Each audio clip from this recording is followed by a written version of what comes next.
Hello అండి, అందరికీ నమస్కారం. మనకి తిరుమలని గురించి, తిరుమల తిరుపతిని గురించి ప్రతి ఒక్కరికి తెలిసిందే కదా. తిరుమలలో కలియుగ ప్రత్యక్ష దైవమైనటువంటి శ్రీ వెంకటేశ్వర స్వామి సాక్షాత్ ఆయన స్వయంభూగానే వెలియడం జరిగిందనమాట. ఆయన మనిషే శిలా విగ్రహంగా మారిపోయాడు. కాబట్టి అలాంటి ప్రఖ్యాతమైనటువంటి తిరుపతిలో ఈ గంగమ్మ జాతర అనేటువంటిది చాలా ప్రాచీన కాలం నుంచి కూడా సుమారు 900-1000 సంవత్సరాల నుంచి కూడా జరుపుతున్నారనమాట. చాలా ప్రసిద్ధమైనటువంటి జాతర అనమాట ఈ గంగమ్మ జాతర అనేటువంటిది. కాబట్టి ఇప్పుడు ఆ గంగమ్మ జాతరని గురించి నాకు తెలిసినటువంటి కొన్ని ముఖ్య విషయాలను మీకు తెలియజేస్తారనమాట. ఎక్కడెక్కడ భక్తులందరూ కూడా తిరుపతిలో ఉండేటువంటి వాళ్ళు సమీపంలో పొరుగు రాష్ట్రాల నుంచి కూడా వచ్చి ఆ జాతరలో విశేషంగా పాల్గొంటూ ఉంటారు. ఇప్పుడు అసలు ఆ జాతరకు సంబంధించినటువంటి విశేషాలని మీకు తెలియజేస్తారనమాట. ఈ తిరుపతి గంగమ్మ జాతరని మనకి రాష్ట్ర విభజన జరిగిన తర్వాత మన ఆంధ్రప్రదేశ్ ప్రభుత్వం 2023 సంవత్సరం నుంచి దీన్ని రాష్ట్ర పండుగగా కూడా డిక్లేర్ చేసింది. అప్పటి నుంచి రాష్ట్ర పండుగగా జరపబడుతుందన్నమాట. ఇంకా ఈ తిరుపతి గంగమ్మని తిరుమల వెంకటేశ్వర స్వామికి సోదరిగా చెప్తూ ఈ గంగమ్మ భక్తుడైనటువంటి అనంత ఆళ్వార్, తెలిసిందే కదా మీకు ఆయన పేరు. ఈ అనంత ఆళ్వార్ అనేటువంటి ఆయన ఈ తాతయ్య గుంటలో గంగమ్మకి, ఈ గంగమ్మ తల్లికి ఆలయాన్ని కట్టించాడనమాట. అందుకే ప్రతి సంవత్సరం కూడా ఈ గంగమ్మ అమ్మవారికి జాతర జరిగే సమయంలో తిరుమల ఆలయం నుంచి అమ్మవారికి, అంటే ఆయన సోదరిగా భావిస్తారు కాబట్టి సారని, అంటే వస్త్రాలు, పసుపు, కుంకుమ ఇవన్నీ కూడా పంపిస్తారనమాట. ఇది ఒక ఆచారం అనమాట. ఈ జాతర ఎన్ని రోజులు జరుగుతుంది అంటే 7 రోజులు జాతర జరుగుతుంది. ఈ 7 రోజుల జాతరకి తిరుపతి ప్రజలే కాకుండా సమీప పొరుగు రాష్ట్రాలైనటువంటి కర్ణాటక, తమిళనాడు రాష్ట్రాల నుంచి కూడా భక్తులు చాలా పెద్ద ఎత్తున వస్తూ ఉంటారనమాట. వచ్చి ఆ యాత్రలో పాల్గొంటూ ఉంటారనమాట. ఇంకా ఈ జాతరలో 7 రోజులు జరుగుతుందని చెప్పాను కదా. మొదటి రోజు ఏంటంటే చాటింపు వేస్తారు. ఈ చాటింపు జరిగిన తర్వాత నుంచి కూడా, అంటే అక్కడ చెప్తూ ఉంటారు, తిరుపతిలో ఉండే గ్రామ ప్రజలు ఇంకెక్కడికి వెళ్ళరనమాట.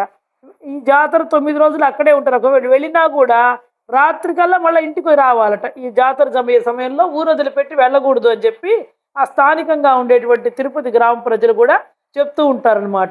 ఈ అమ్మవారు రకరకాల వేషాలు వేసి అతన్ని సంహరించింది కాబట్టి దానికి గుర్తుగా ఈ 7 రోజులు కూడా భక్తులు రకరకాల వేషాలు వేస్తూ ఉంటారనమాట. ఈ జాతరలో భక్తులు మొదటి రోజున వేసేటువంటి ఈ బైరాగు వేషం అనేటువంటిది అది దేనికి గుర్తు అంటే కామాన్ని జయించడానికి గుర్తుగా భావిస్తారనమాట. బైరాగు వేషం దేనికి అంటే కామాన్ని జయించడానికి. రెండో రోజు వేసేటువంటి బండ వేషాన్ని మనిషి కష్ట నష్టాలకి వెనుకాడకుండా బండలా ఉండాలనేటువంటి సత్యాన్ని చాటుతుందని విశ్వసిస్తారు. మన ఇంట్లో కూడా చెప్తూ ఉంటారు కదా, వాడు బండరాయబ్బా, దేనికి చెలించడు. అంటే కష్టాలు నష్టాలు ప్రతి మనిషికి కూడా జీవితంలో వస్తూ ఉంటాయి, అమ్మవారికి కూడా వచ్చాయి. కాబట్టి ఆమె కానీ ఆ కష్టాలకి నష్టాలకి కుంగిపోకుండా బండరాయిలాగా ఉండి వాటన్నిటిని కూడా ధైర్యంగా ఎదుర్కోవాలని అమ్మవారు భక్తులకి ప్రబోధిస్తుందన్నమాట. దానికి గుర్తుగా రెండో రోజు భక్తులు బండరాయి వేషాన్ని వేయడం జరుగుతుంది. ఇంకా మూడో రోజు చిన్నపిల్లలు ఎక్కువగా వేసేటువంటి తోటి వేషం వేస్తారనమాట, అది ఉంటుందన్నమాట. నాలుగో రోజు ఏంటంటే దొరవేషంతో నృత్యాలు చేస్తూ ఊరంతా తిరిగిన తర్వాత ఆ రోజు మొక్కుబళ్ళు ఉంటారు చూడండి, వాళ్ళందరూ కూడా మొక్కులు చెల్లించుకుంటారనమాట.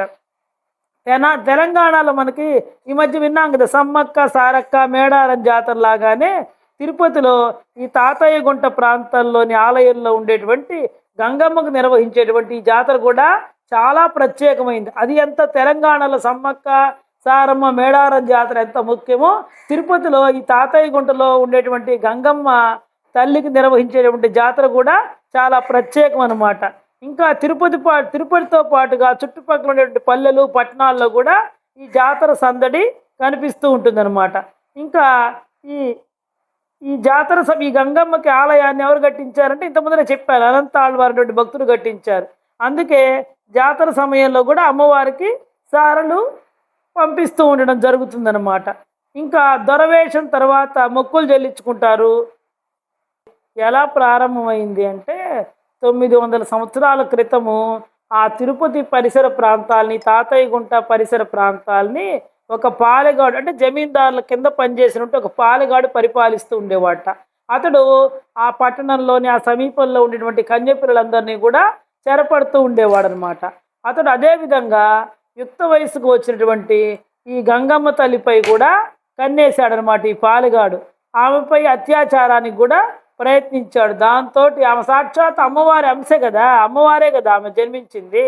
ఆమె గంగమ్మ విశ్వరూపం చూపించిందని, ఆమె తనను అంతం చేయడానికి అవతరించినటువంటి శక్తి అని తెలుసుకున్నటువంటి ఈ పాలుగాడు ఏం చేశాడంటే పారిపోయి దాక్కుంటాడు. ఫస్ట్ ఆమెను కూడా ఇచ్చేస్తాడు.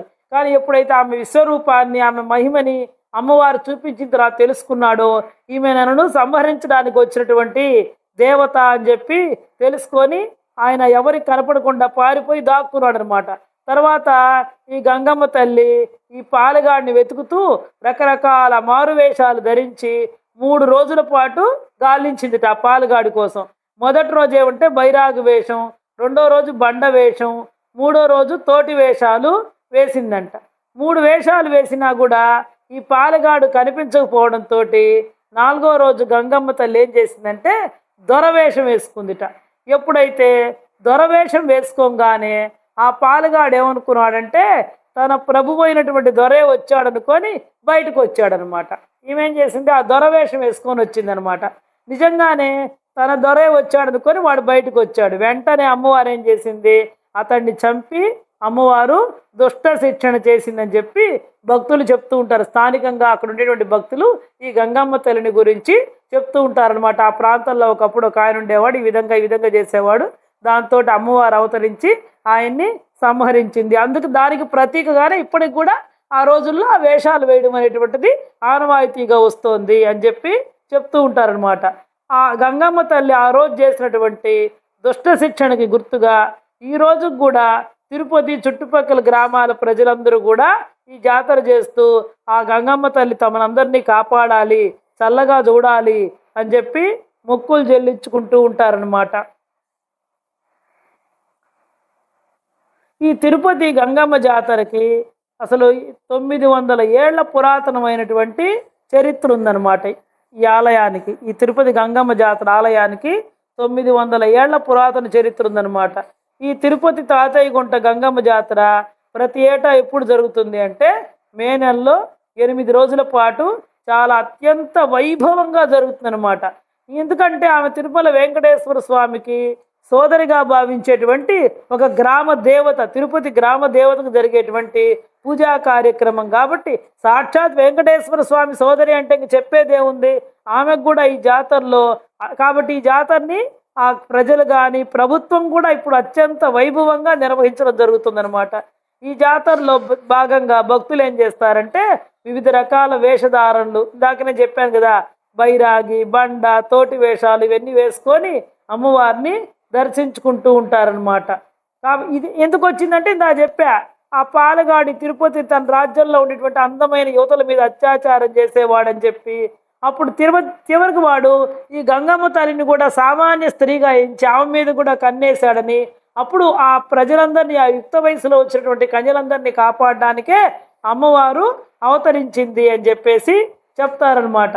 ఈ గంగమ్మ తల్లి తిరుపతికి ఎక్కడ జన్మించింది అంటే 2 కిలోమీటర్ల దూరంలో ఉండేటువంటి అవిలాల గ్రామంలో కైకాల కులంలో జన్మించింది అని చెప్పి భక్తులు చెప్తూ ఉంటారనమాట. చివరికి ఆ కన్యపిల్లలందరినీ రక్షించి ఆ పాలగాన్ని అంతమొందించడానికి ఈ గంగమ్మ తల్లి అమ్మవారు ఈ తిరుపతికి 2 కిలోమీటర్ల దూరంలోని అవిలాల గ్రామంలో కైకాల కులంలో జన్మించిందని చెప్పి భక్తులందరూ చెప్తుంటారు.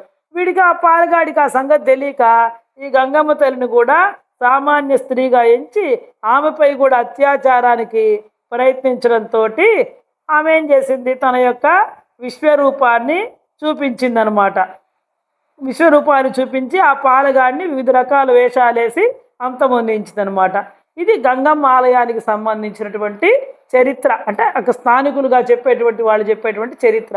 ఈ విధంగా గంగమ్మ జాతర తిరుపతిలో చాలా వైభవంగా జరిగేటువంటి, ప్రస్తుతం మన రాష్ట్ర పండుగగా కూడా జరుపుతున్నటువంటి ప్రసిద్ధమైనటువంటి జాతర అన్నమాట. కాబట్టి ప్రతి ఒక్కళ్ళు కూడా వీలైనటువంటి వాళ్ళు ఈ తిరుమలకు వెళ్ళినప్పుడు తిరుపతిలో ఉండేటువంటి తాతయ్య గుంటలో ఉన్నటువంటి ఈ గంగమ్మ ఆలయాన్ని దర్శించి ఆ అమ్మవారి యొక్క అనుగ్రహాన్ని పొందాలని చెప్పి నేను కూడా కోరుతున్నాను. నేను కూడా ఒకసారి వెళ్ళాను. మనం వేరే ఊరు నుంచి వెళ్ళే భక్తులు కాబట్టి మనం వెళ్ళి దర్శించుకొని వచ్చేయచ్చు, మనం అక్కడే ఉండాల్సినటువంటి అవసరం లేదు. కానీ అక్కడ స్థానికంగా ఉండేటువంటి భక్తులు మాత్రం ఈ 9 రోజులు ఎక్కడికి పోరనమాట. అందరినీ ఆడపిల్లల్ని పిలుస్తారు, వాళ్ళు కూడా సారబెట్టి పంపిస్తూ ఉంటారు అనమాట. ఈ 9 రోజులు పోయినటువంటి వాళ్ళు మళ్ళీ ఊరు దాటి యువతలకి పోకూడదు అని చెప్పి అక్కడ స్థానికంగా ఉండేటువంటి వాళ్ళు ఎక్కువగా చెప్తూ ఉంటారండి. ఎందుకంటే మా కోడలది కూడా తిరుపతే కాబట్టి ఆ అమ్మాయి కూడా ఈ జాతర చాలా ప్రసిద్ధిదండి, చాలా బాగా జరుగుతుంది అత్తయ్య అని చెప్పి చెప్తూ ఉంటుంది. నేను కూడా ఎందుకంటే కలియుగ వెంకటేశ్వర స్వామి వెలిసినటువంటి ప్రత్యక్ష దైవం తిరుమల కదా. ఈ సమయంలో తిరుమలకు వెళ్ళేటువంటి వాళ్ళు ఖచ్చితంగా ఆ తాతయ్య గుంటలోని గంగమ్మ ఆలయానికి వెళ్ళి కూడా ఆ గ్రామ దేవత అమ్మవారిని దర్శించి ఆమె యొక్క ఆశీస్సులు పొందాల్సిందిగా కోరుకుంటూ సెలవు తీసుకుంటున్నాను.